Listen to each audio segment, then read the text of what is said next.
As you can see around me, I have lots of fall garden decor and fall flowers to add into my landscape. So currently we are in this transition period where we're going from summer to fall and doing all the things that we have to do to our gardens or for our gardens to make that transition as successful as possible.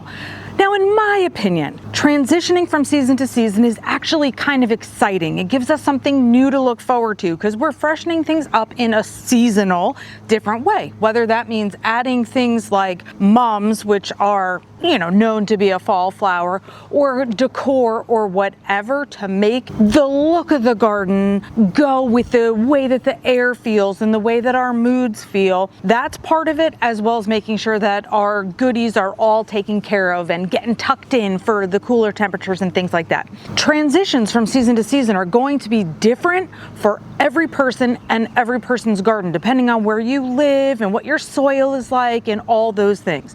Hi, you guys. This is Nicole from My Carolina Garden. My Carolina Garden is located in southeastern North Carolina in Zone 8B.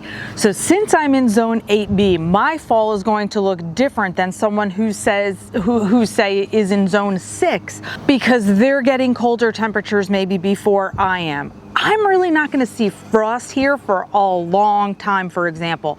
However, I do have a lot of tropical plants here, and my tropical plants don't really love temperatures below 50 degrees. So I'm not really looking at my seasonal transition from where's frost and when is that going to happen.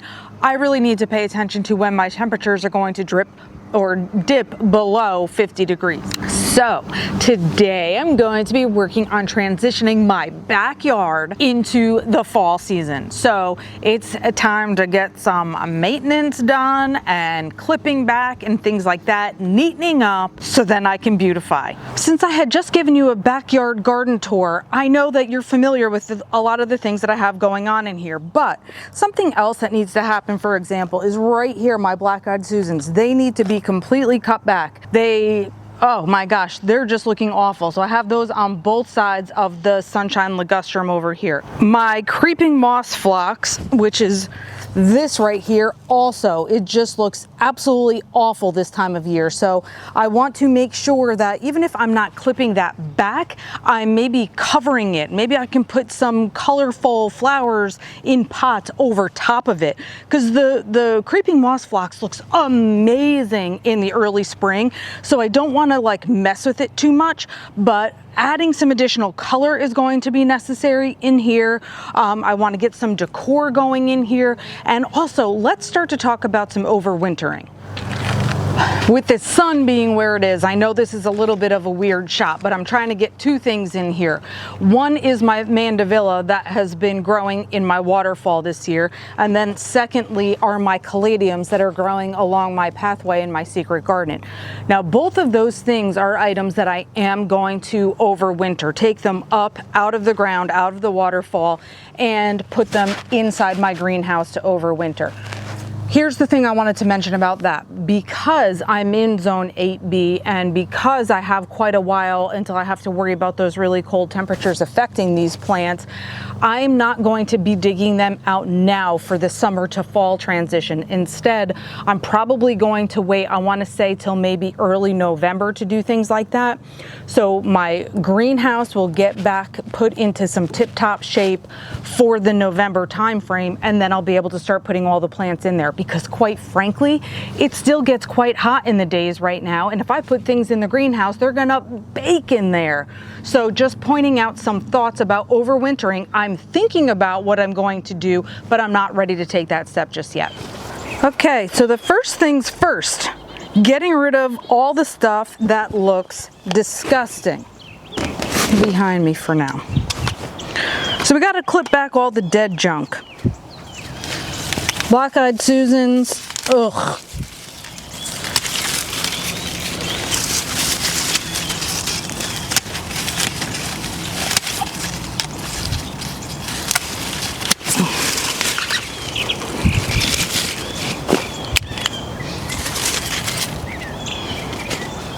Also, I happen to see some of my wisteria creeping through here. I do not want that either, so I gotta clip that back.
So of course we know that besides cutting back things that are dead, it's also important to neaten things up. So if some things have gotten too big, like my blanket flowers, I could see that they are covering over some other stuff. So if I lift up my blanket flowers here, I can see my green euonymus, that you couldn't even tell was here, is being covered up. It feels a little gross to just kind of see the underside of the blanket flowers at this point. So some of them probably just need to be trimmed like completely, and I'm going to be done with them for now. Or maybe I'll even cheat a little temporarily and just try to hold them up a different way, and then I can add something with fresh color right here.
As per usual, it has gotten pretty hot as I've been working over there, so I just wanted to come back into the shade where we started and talk about these plants and how we're going to integrate them and all that good stuff.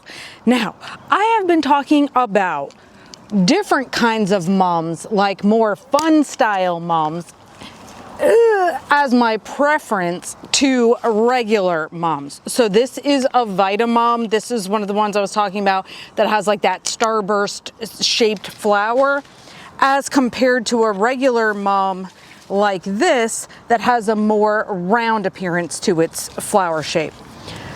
So you'll see a lot of the regular mums over here, and you're probably saying, well, what the heck are you doing with those standard mums, since these are the ones that we're after? Here's the thing. I went to the garden center, and it turned out that these mums, these regular standard mums, were $2. $2.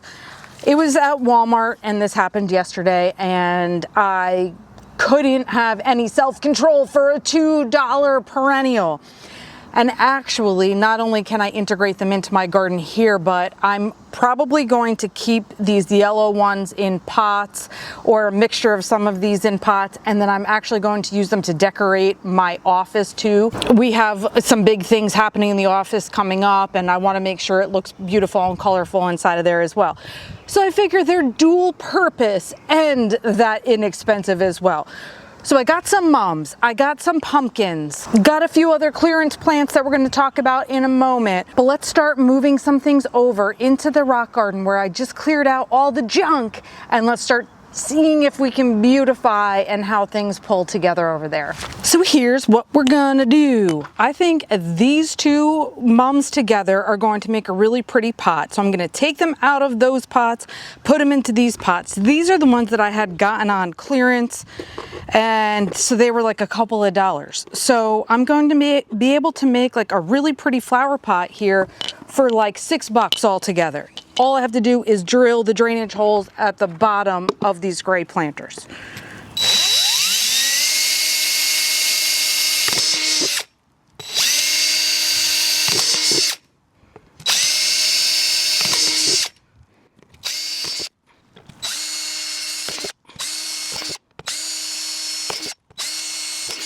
Okie dokie. $2. And all things considered, they do not look terrible, like root bound terrible at all. Now let me see, I may need to prop it up. Nope, that's way too much.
So clearly I did 2 pots like this with the double mums, and I also did the sweet potato vine in here. That was just clippings off of this one. The sweet potato vine is so easy to re-root, and this is the one I had struggles with, if you remember from a past video, that some deer were munching on, so it's been like trying to heal in my backyard. Well, inside this pot, as this was healing, I kind of let this go. It was a dianthus in here and it completely dried out. So we're going to just go ahead and remove all this dead dianthus, and I'm going to put this purple mum in here because I think it's going to be perfect with this green and purple foliage of the sweet potato vine.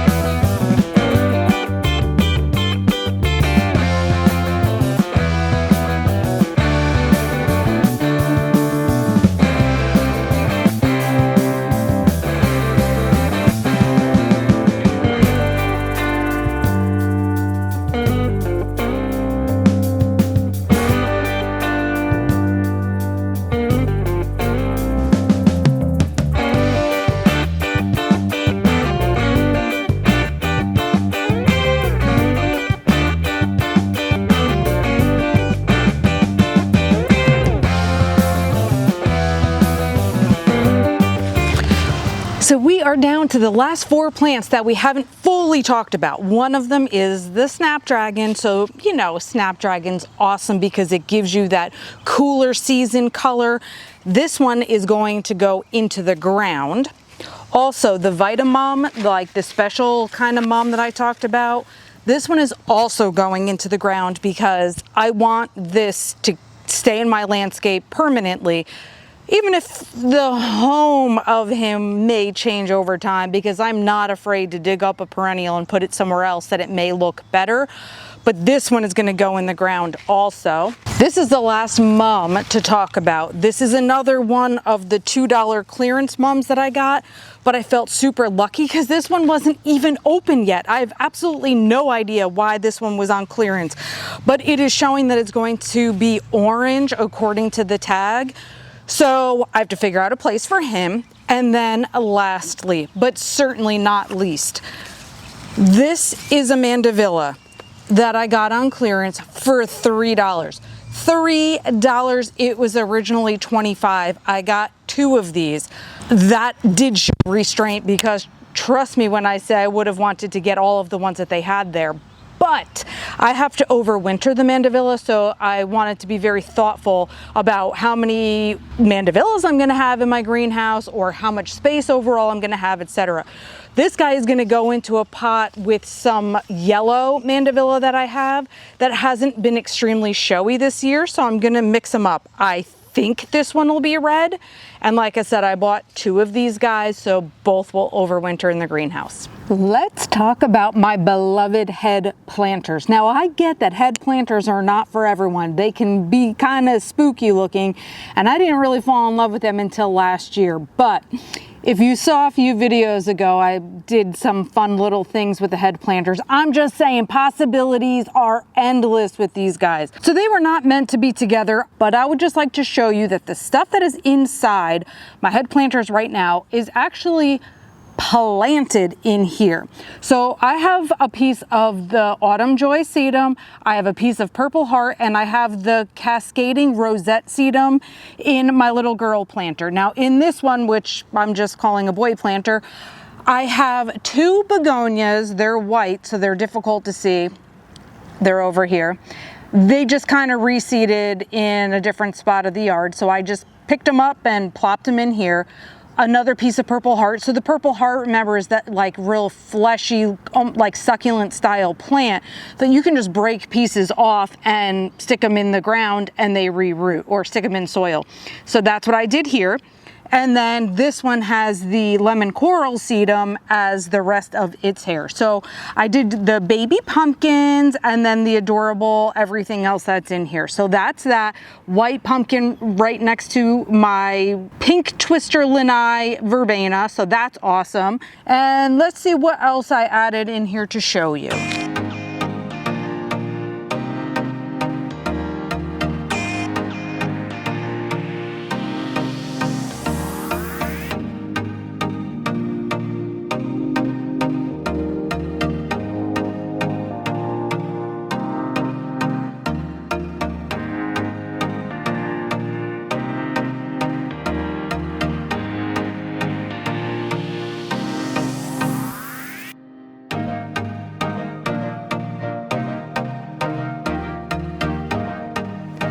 It was so awesome to have you guys with me while I transformed my rock garden into fall. You know, one of the things that I love most is reusing things that I already have. Yes, I loved getting those clearance mums and being able to pop those in here and a couple of fun pumpkins and things like that. That part's fun. But I get like some real joy out of reusing things. Like, where is it? I don't even know where I put it now. Oh, the Dragon's Breath Celosia, just to the other side of my dahlia there. If you remember, I dug that out of the ground the other day to use a piece of that in a flower arrangement for the front yard. That was the piece that was left over that I hadn't used. So it's like, now you can be colorful in this garden. Everything just finds a way of coming together, and I love that so much. What was your favorite part? Do you love clearance mums? Do you love the rocks that are in the rock garden? Do you have your favorite like fall things that you do in your garden?